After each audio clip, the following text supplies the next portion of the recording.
Assalomu alaykum. Otamni hamma ko'riklarini o'tkazmoqchi edim. Qanaqa ko'riklar bor sizlarda? Bizda MRT, MSKT, rentgen, UZI, echo doppler, koronagrafiya ko'rigi bor. O'g'lim, men soppa-sog'man, menga hech narsa kerak emas. Otajon, sizning sog'ligingiz bizning boyligimiz. O'sha uchun hammasidan bitta o'tkazamiz. Rahmat o'g'lim. Sizdan boshqa kimim bor? Aydin aka. Assalomu alaykum. Assalomu alaykum.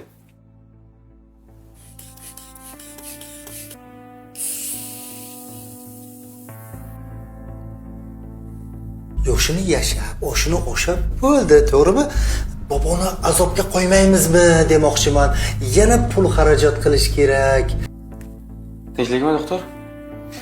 Ha, shunday odamlar borki, hatto undan shayton ham hazar qiladi. Otangiz soppa-sog'.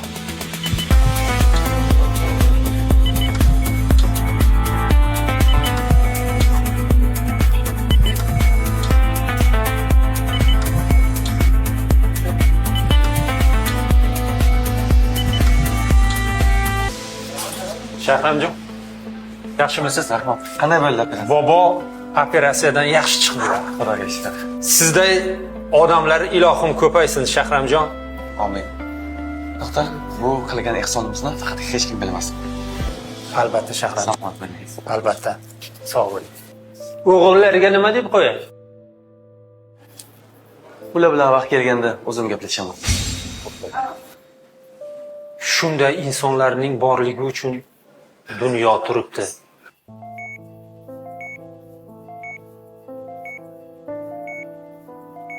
Menga o'sha kuni pulni bergan inson shu kishi bo'ladilar, bolam. Men oyoqlarimni qaytarishga yordam bergan insonni endi o'zlariga yordam kerakmi? Rahim ota. Ko'zlaringizni oching, Rahim ota. Islom endi sizni ham farzandingiz. Siz tufayli oyoqqa turdi. Qarang. Endi oyoqlarini qimirlatib biladi. Rahim ota. Siz hali haj safariga ketishingiz kerak.